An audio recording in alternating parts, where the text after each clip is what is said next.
Dr. Judy, Yeah. welcome to the 21-Day Love and Abundance Challenge. Tell everybody who you are and who you help. Hey, everybody. I'm Dr. Judy Ho. I'm a licensed and board certified clinical and forensic neuropsychologist. And I love helping people with all different types of concerns to help them to get to their optimal level of functioning. And obviously, it's a lifelong journey. That doesn't mean that you're not going to stumble across the way. But I think that it's important just to say that it's important to learn those coping strategies to know more about yourself. And then when you do have challenges, that you're resilient. That's really what we're fighting for, is essentially a higher sense of resilience, which is a skill that everybody can build. In the new rules of attachment, we challenge traditional views on attachment. What are the biggest shifts people need to make to create deeper, healthier relationships?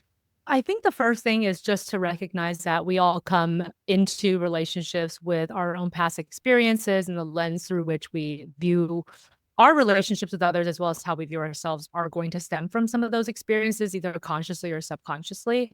So it's just important to be honest with yourself in terms of where you're coming from. But if you're thinking that you're going to come into a relationship like it's a completely fresh start, might feel that way in the beginning, but sooner or later, you're going to feel a bit triggered by something that might have happened to you in the past. And this situation now reminds you of that. And so it's really important that you take stock in being able to evaluate, if I have a bigger reaction, where is this really coming from? And then also hoping that you have a partner who you feel you can be honest with about those challenges and owning your part, but also saying, hey, when you say this or when you do this, it becomes very triggering to me. So is there some other way that we can get to these same points without you using those words or those actions? Where are these triggers coming from generally? And how can we use attachment styles to help us gain a different perspective about ourselves? I definitely think that attachment styles have a lot to do with where your triggers could come from. So if in your earlier life you felt neglected by your parents or overlooked, or that their support was inconsistent, it's going to carry with it the sense of inconsistency into your adult life as well, even though it's a completely different experience, right? We're talking about a romantic partner, maybe, as opposed to a parental love, but it is your first understanding of love when you come into this world. And so subconsciously, you're going to make certain rules about that in your own mind to be self-protective. And so sometimes being self-protective, if you have an insecure attachment style, means that you might actually overly seek reinforcement from other people.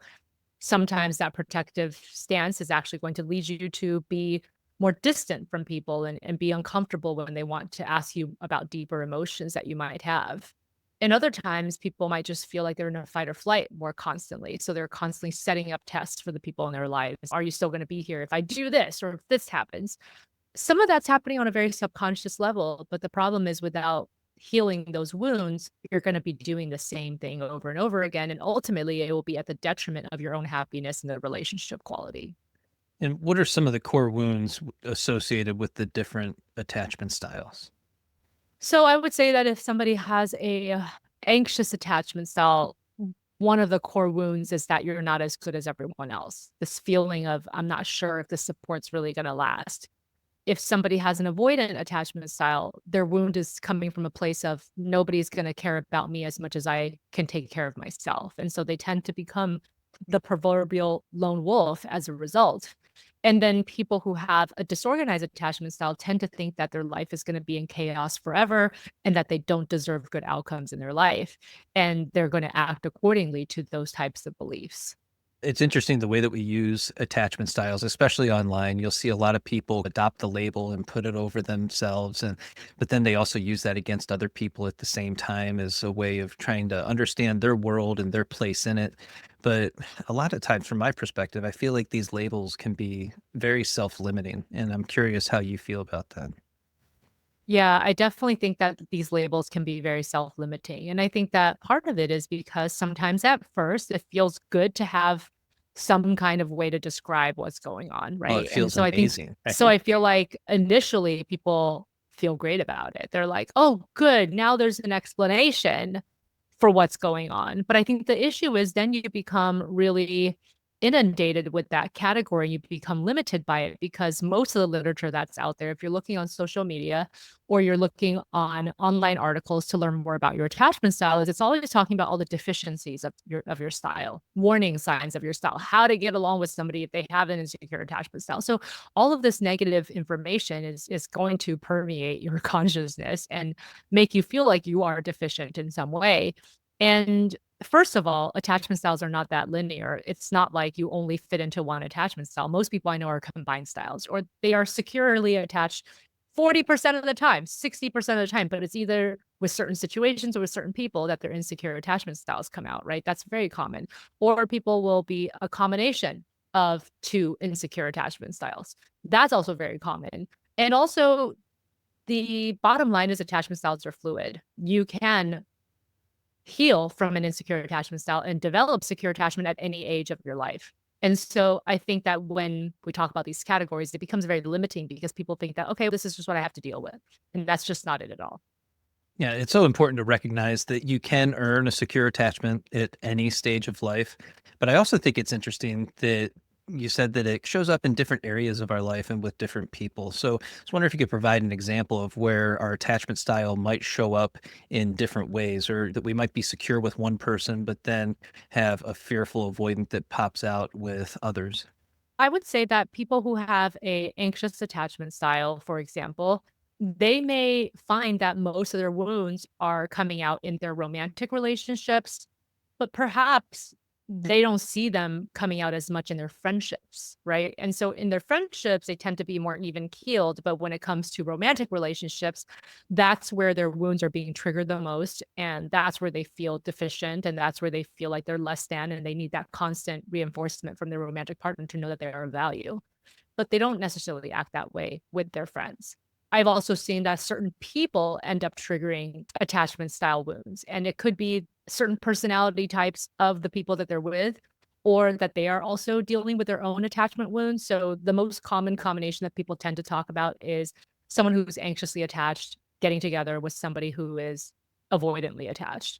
And that can be a really tough dynamic if you're not actually openly dealing with it with your partner, because essentially you are triggering one another with your behaviors. So the person who is anxiously attached is constantly trying to get more reinforcement from the avoidantly attached, but they tend to want to be more emotionally distant. So that becomes exhausting for them, right? And so the avoidantly attached person, they function very well in relationships as long as it feels light. But once you want to have those deeper conversations, they start to back away. So you can see how this becomes a vicious cycle between those two styles if you're not dealing with those things in a very direct way. So it doesn't mean that you can't be together with somebody who has that attachment style. It just means that you have to be able to talk about it and work through it.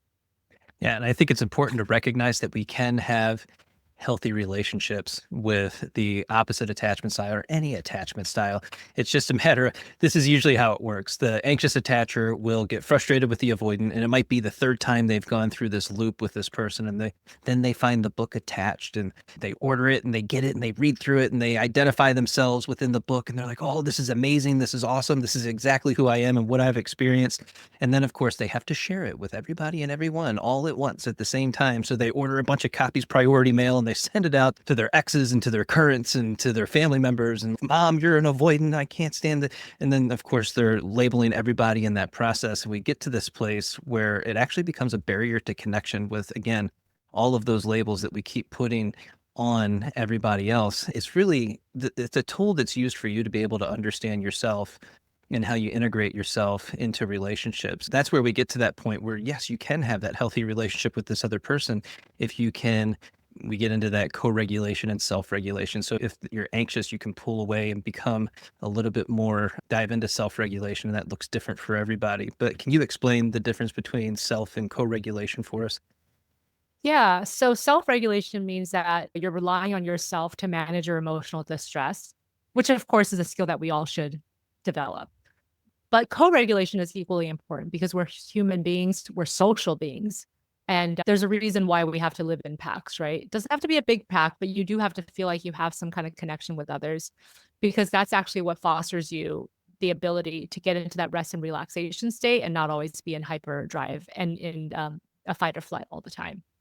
And so a really super important part of this is co-regulation, is the ability to actually allow another person to help regulate your emotional distress and then also in the other direction.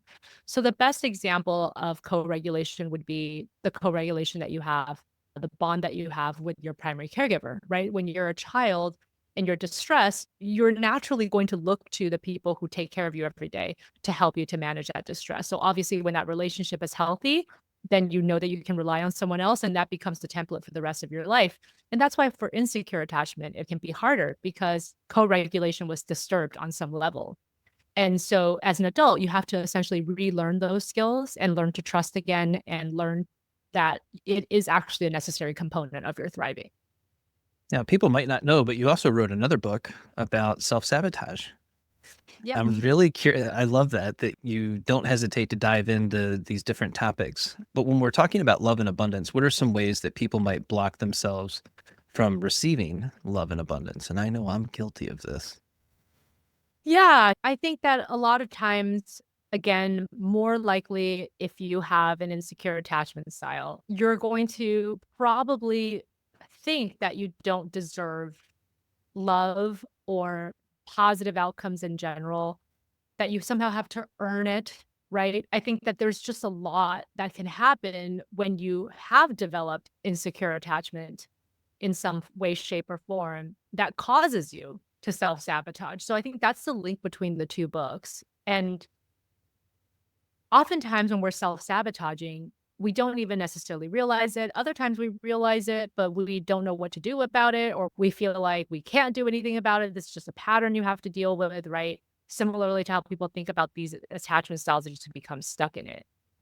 And I think that so much of this is that when you start to think these ideas, over time, they're going to become the patterns that are so subconscious. They're still operating even when you don't think that they are.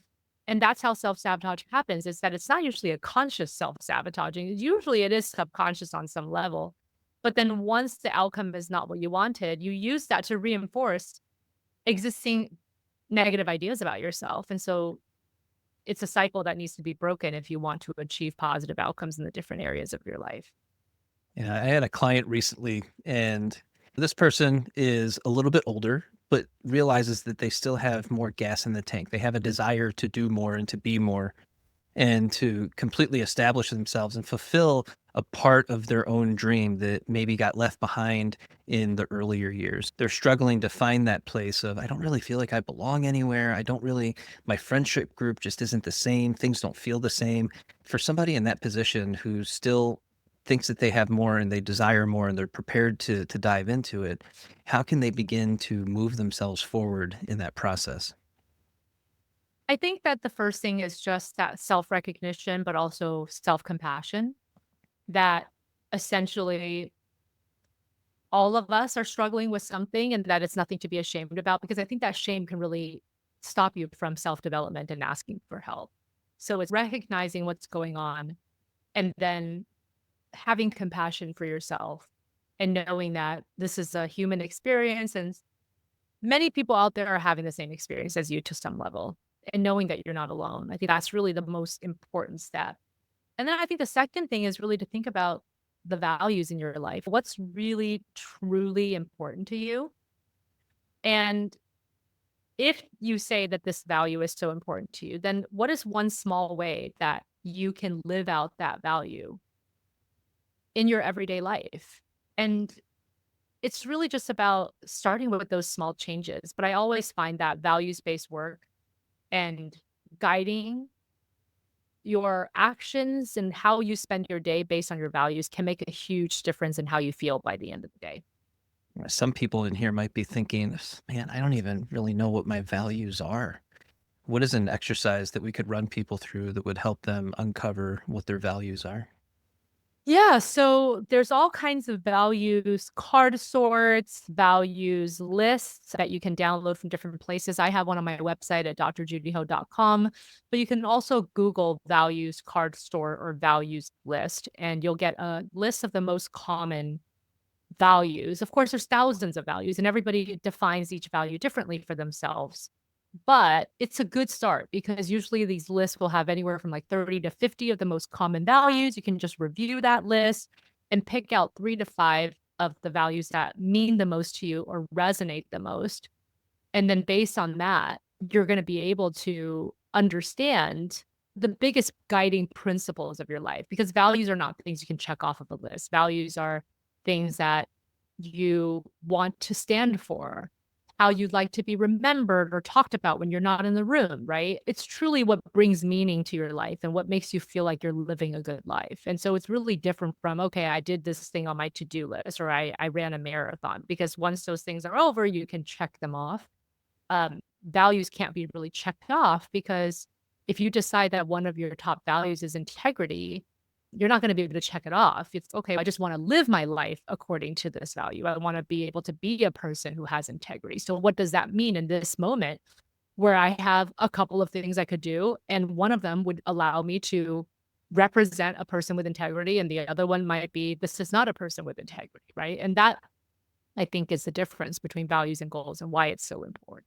I love that you brought up integrity, because that can be a really huge challenge for many of us when we get presented with an opportunity to be out of integrity with ourselves. And Mhm. depending on where we're at in the moment, physically, mentally, emotionally, spiritually, we might handle that situation differently. How is it that we can allow ourselves to remain with our integrity intact as we move throughout life?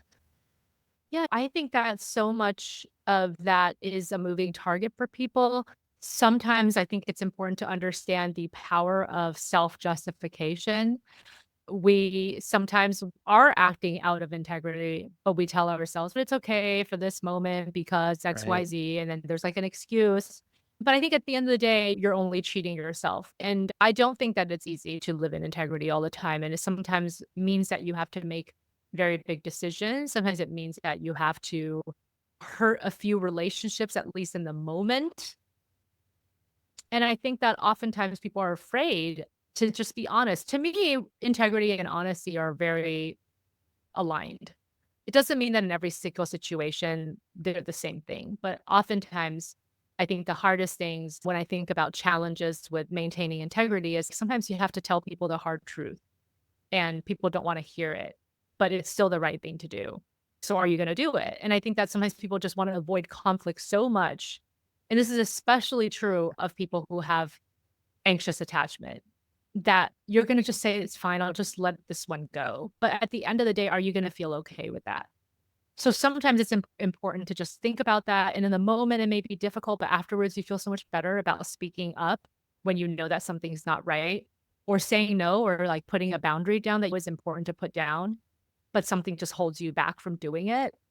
And I just think that it's like a moment to moment assessment of like really being honest and checking in with yourself. There have definitely been times where, because I had to act in integrity, that I actually ended up making people upset with me because they just expected me to say yes and just to brush something away and just sweep it under the rug. And I'm like, it's not okay to do that. Yeah. But I don't think that people always want to hear it. So it's No. really tough.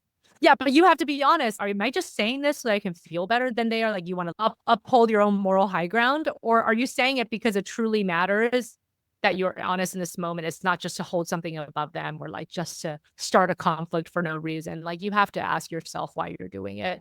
But I always think, am I going to feel good about myself at the end of the day when I look at myself in the mirror? Am I going to be ashamed at what I did today? Or am I going to feel like, okay, it was a difficult day, but I'm glad that I did it?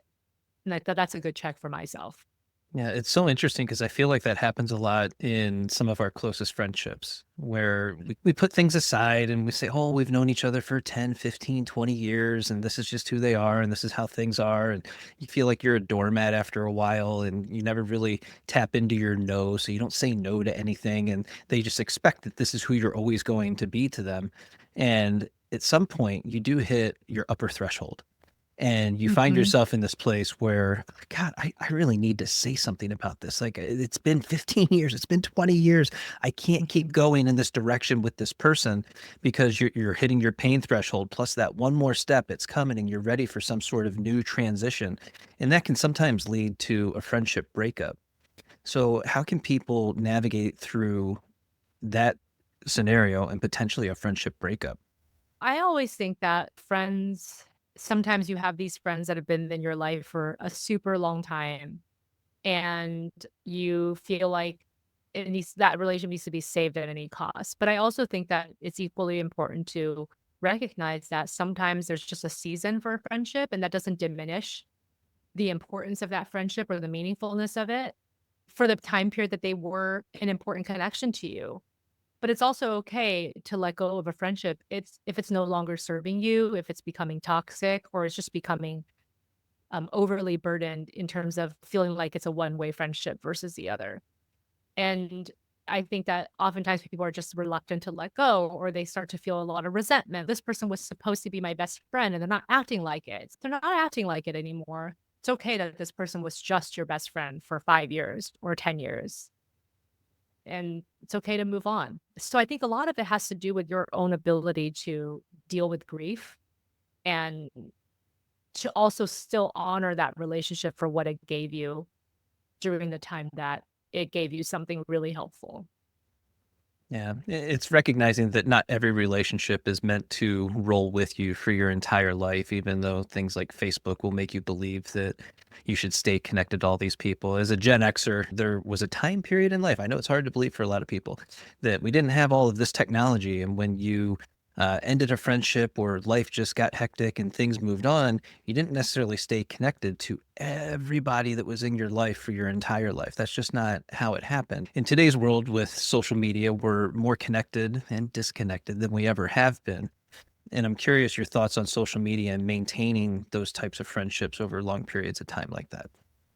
Yeah, I think with social media, it's very much like you can't completely just do away with it in most circumstances. I know some people who actually have no social media, and I think that It's that's freeing. fine.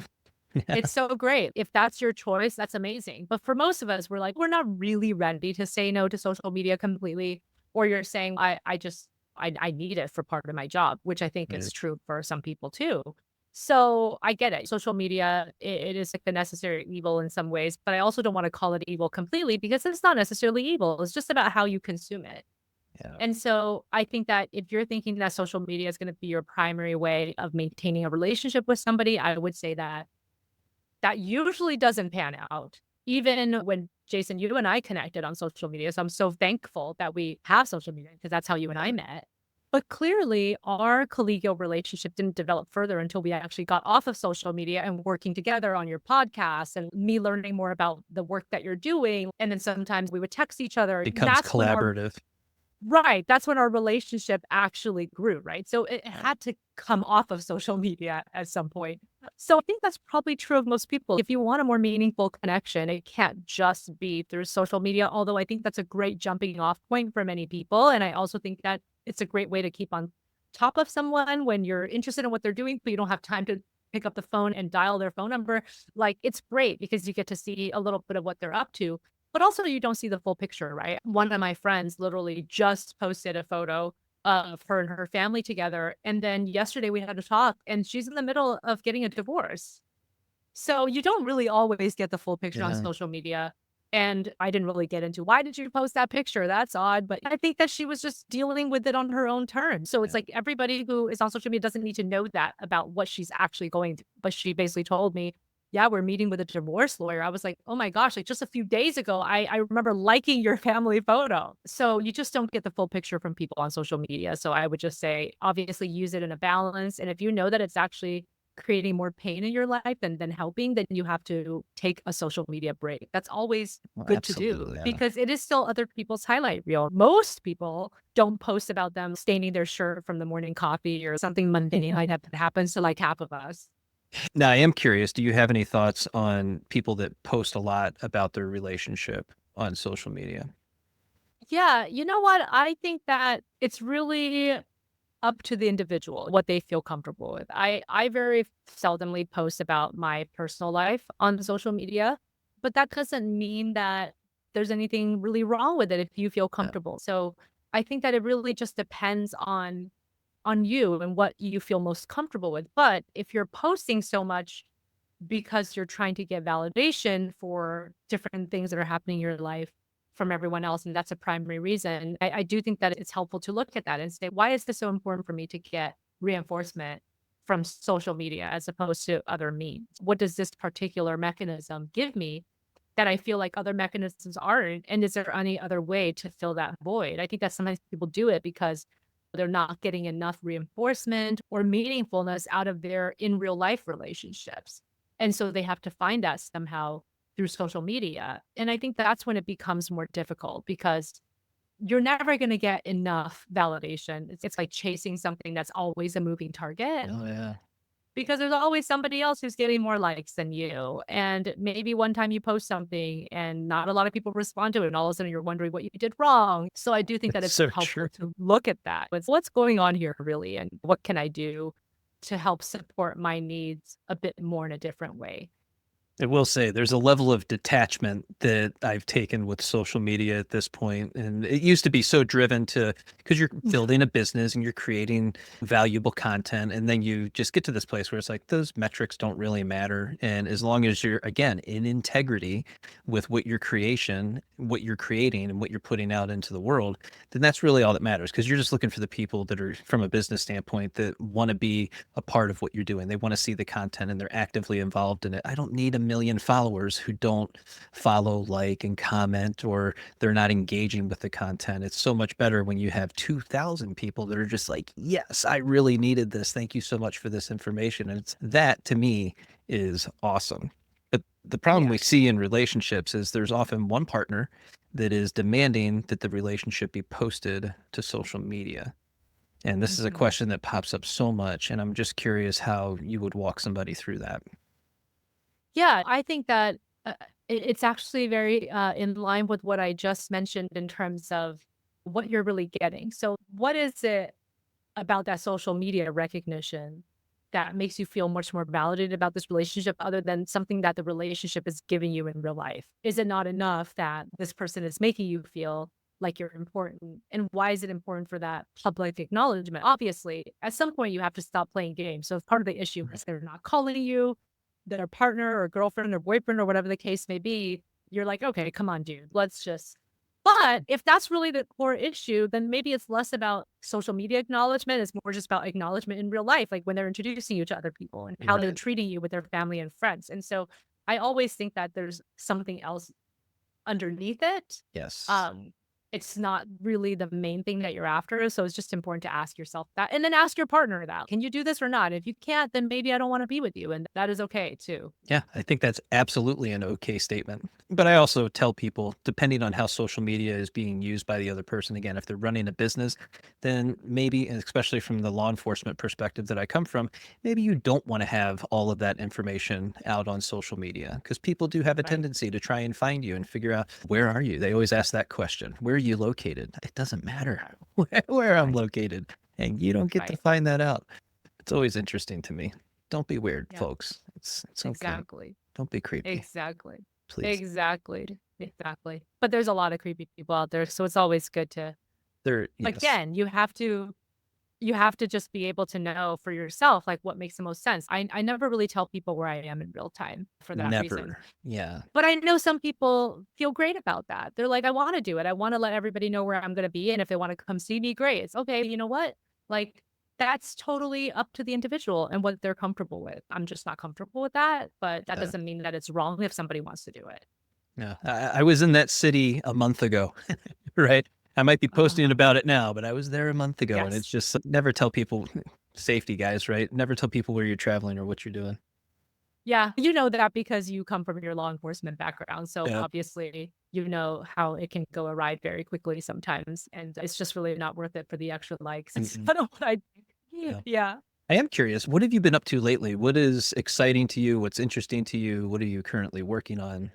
It's great that we're doing this conversation now because actually what I'm working on now is this core 3 concept. So for me, I think I'm thinking about self-sabotage and then attachment styles, and then it's okay, at some point, we have to also recognize that we're social beings, and so much of the work is being able to start trusting and relying on other people and finding your tribe, right? It doesn't have to be 20,000 best friends. Like, it can be 2 best friends, 5 best friends, right? It can be whoever you think you need to get to the next level. So I'm so glad that you asked about co-regulation because obviously that is a huge, important, essential mechanism for your success and happiness. And so my core three concept is essentially about how every single person needs a core three to be able to truly thrive and to get past blaming others for not being happy. So many of the times we hinge our happiness on one specific project or like one relationship. Like you meet somebody, you're like, okay, this is the love of my life. All my attachment problems are going to be solved. But it's not. And that's not fair to put that on them. But oftentimes we do this and we blame our partners, we blame our parents, or we blame our best friends for not being there for us. But really, I think we need to start restructuring who is in our core three. It doesn't have to actually contain the prototypical people. Your spouse might not be in your core three. Your best friend might not be in your core three. But I think that at minimum, everybody needs three people who serve different functions. So there's going to be a person who's going to act in a mentor role, a person who's going to act in a supporter role, an encourager role, basically that unconditional love role, and then a person who's going to act in a challenger role, but challenging from compassion. It's you can't just have a bunch of yes people around you, and that's not what the core three is about. It's really about having each of these individuals in your life serving a specific purpose, somebody who's willing to be honest with you and give you honest feedback, but it's in your best interest. And also, these people may not be the same people throughout all of your life. You might cycle through one encourager to the next, depending on what your goals are and what you're working on for yourself. But I just think that at minimum, all of us need that construct of these three people. And I think once you realize that, you also stop putting everything on one person, blaming one person for all of the things that aren't going right, because you know that it's up to you who you put in your core three. And it's still a very self actionable strategy. So are the core three the mentor, supporter, and challenger? Yes. Yes, that is so cool. I love the idea of that. I also think it's interesting that you would say that your spouse might not be one of those people. So then where does your spouse come in?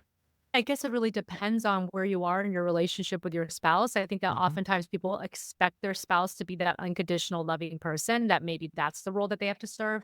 And so part of this is also like maybe your spouse is serving a different role than the one that you might expect them to serve. And you have to also lean into people's strengths and where they are in terms of how they like to care about you. And it's almost like love languages. If your Mhm. spouse's love language is not that like unconditional supporter type of person who's like, everything's wonderful, everything's great, you're great. And their form of support is more like trying to teach you something, or their form of support is trying to challenge you because they're one of the only ones who can tell you the truth without you reacting in a specific way, then that's also a great role for them to serve. And so I think that sometimes people feel like this is my spouse. They should be the one who like shows me unconditional love at all times. It's maybe they do that, but in a different way. And we have to accept people for how they want to love you as well. So I think that it's not so much that your spouse won't be in your core three ever.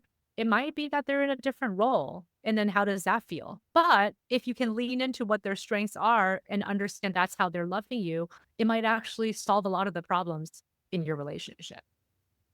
Oh man, that's so good. And it's so true. We often love people how we want to be loved, and we very rarely ask the question how they want to be loved. Yeah. It's so interesting. And then the question is always, can you love them anyway? So Yeah. it comes down to capacity, right? So if we observe this other person, they're in our lives, and this can be family, friend, coworker, whoever, but you're having this interaction with them, and we often try again, we go back to labeling and we say all these things, and this is who you are to me, and all this other stuff, and you're horrible because of all these reasons. You might not say it to them, but you're thinking it, and you certainly treat them that way. And it's because we don't often acknowledge the capacity that they do have to give and receive in the moment. And I think when you can zoom out, step back, and become that casual observer to the experience and really give yourself the opportunity to look at other people for who they really are and what they're capable of, you begin to realize, oh man, a lot of this is just it's actually me. I'm doing a lot of this. And then you can Yeah. start again unraveling that string a little bit to figure yourself out a little bit more. Yeah, definitely. And I think that if something that your spouse or your best friend is doing that's not totally working for you, it's also a place of discussion, right? Explain this core three idea to them and say, like it or not, my expectation was that you would be serving this role. Does that sound like something that you can do? Or if it doesn't feel congruent, like, then let's talk about how you best see yourself fitting in my life. And I think that's totally a good and honest conversation to have. And then also put it to them. What can I do to help? What role would I be serving if I was in your core three? I hope I'm in your core three. And if I am, which person am I? And what can I do to make you feel validated from that standpoint? So how can we help people become one of our core 3? Because I know people are gonna be like, "I want my spouse to be my core 3, and I need you to do it." Yeah. I Yeah. is there a way to invite them into that process? Yeah, I feel like it's like having a discussion that's akin to Gary Chapman's love languages. That's why I brought that up. It's, hey, look, I learned about this concept. I think it makes sense for my life. Basically, I got three core people that are like the pillars in my life that could help me, and hopefully I can help them as well. And in my mind, my expectation was that you would be this role in my core three. But I find myself having some challenges with that because sometimes I feel like you're not really being this person for me. And it's start the conversation there and just say, I understand that you love and care for me. And I know that you're doing it from your vantage point. And I would just love for you to share a little bit with me of how you see yourself. Like maybe I have certain expectations, right or wrong. It's not fair for me to put that on you. But once you're hearing these three roles, where do you think you can best serve me and like how to best enhance our relationship? And then I want to know how I can do that for you. So really having that bi-directional process and talking about things honestly and asking them like where do they feel like they're strongest, right? You sometimes have to get used to people in terms of how they want to love you, right? And then obviously that is a value to them, right? But it's just important to have that conversation. Oh, this is actually them loving me. Like this is that demonstration. Even if it takes me a little while to get used to, that's how they're showing that they care for me. So now are you developing this into a new book, or what are we doing with this information Y- now that we have it? Yeah, I feel like it's going to be a book at some point. I've been talking about it a bit on my podcast and my newsletter, on my social media, just fusing it into the different conversations. I'm in the middle of creating an assessment tool for like the core three and like where your strengths are and like how people tend to share their love and support of others because everybody's different. I'll give you an example. My mom, as much as I would love her to be that like unconditional love kind of person where it's I can do no wrong, etc. Like we all need a person like that. And I do have Oh, one like that. That's actually my mom's mom, my maternal grandmother. But I feel like once my maternal grandmother passed away, maybe I've been trying to force my mom into this little role that like her mom used to occupy. But my mom's at her best when she's my mentor. She's really just at her best when she's teaching me something. And that is how she shows love. And I'm just like, you know what? Like the minute that I relinquished trying to squeeze her into one domain, like I realized how much she loves me. And it helped me let go of a lot of underlying resentments I may have had for her, even during my childhood, where I just felt like she was just always talking about, making sure that my grades were good and making sure but that's actually how she loves you. That's okay too. So I just think that sometimes it's helpful just to take a self assessment, be like, how can I best serve in my radius of people that I hang out with? Who do I like to be? and so what might the assessment tool look like? What measures are we using for that? Yeah, so I'm looking at again, this is evidence-based, but it's coming from a lot of different modalities. And so I'm looking at things that might link up personality assessments with skills assessments because that's really what it's about, right? It's like Yeah. certain personality traits, how you prefer to love, certain attachment styles too, because avoidantly attached people are not going to be your supporter really, right? Because it's hard for them to be that person who's always talking about emotions. So that's not going to be a good fit for them. So it's going to be a combination of personality styles, attachment styles, and then skill sets, like where people feel like they have the best skill, like where are they most comfortable in providing value to another person. I love that. In my meeting this morning with one of my clients, we were talking about all these things that you want to do and not having that one single person that's a supporter. We have enough people in our lives that tell us all the things that we can't do or that we're not capable of. And that was really the one thing that was lacking. So it's okay. That's low hanging fruit. So now your goal and your intention should be to find that one person that is aligned with your goal and where you're going and the belief that you have of what you can accomplish and the things you want to do. And they're going to be your hype person and they're going to be there and tell you, yes, you got this. Yes, you can do this in a world where a lot of people are just going to be like, yeah, what is this? I don't get it. Yeah, yeah, exactly. And I think that's why it is so important when we are working with others and trying to understand others that you're also just seeing who they are, right? You're validating them just as they are. I think sometimes when we're trying to squeeze somebody into a certain role or wish that they were different, like obviously that underneath that is a sense of invalidating the person for who they are. And I think if you were to turn it around and say, what if somebody said this to me or told me what I want to tell them? How would that make me feel? And I think that most of us would understand that it would make us feel like somehow we weren't good enough. And so it's really just about accepting people for their strengths and also realizing that every person serves a different function and they don't have to serve that function that you expect all the time. That's Uh, also okay. yeah. But it's that expectation, right? Yeah, exactly. It's a And big that's what one. causes a challenge. That's what Yeah. causes resentment over time. So you should be this person for me. So and so's husband does this for them. Does It's like, okay, but everything. that's their relationship, right? Right. And that's who he is. And recognizing people for how they want to love you, recognizing them for their skill sets, accepting them for their personality, strengths, and attachment styles, like all of those things are really important. And then, of course, the self-awareness that goes along with that, that you're not everything to your spouse. You know Right. that. You know that you can't be. Right. Maybe you try, but you recognize that maybe you're not the mentor or the supporter or the challenger. Maybe you provide something significantly different that's equally as important. And Right. I think that's Exactly. important to recognize and acknowledge. And it's Yeah, okay. exactly. And I think that's such a good point. You can't be everything for your spouse either. You just find other people in your circle that you can get that from, right? And that you can't expect one person to be your everything person. I don't think that's fair and I don't think that's realistic. Yeah. Dr. Judy, I can't thank you enough for being here today and sharing all your wisdom with us. And I love the idea of the core three, and I look forward to seeing more on that. I'll definitely send you different prototypes of things that I'm working on as they come through. And I really appreciate your expertise too. And thank you for all you do. Dr. Awesome. Judy, thank you so much. Thanks, Jason. Thanks, everybody. Have a great day. Bye, guys. Bye.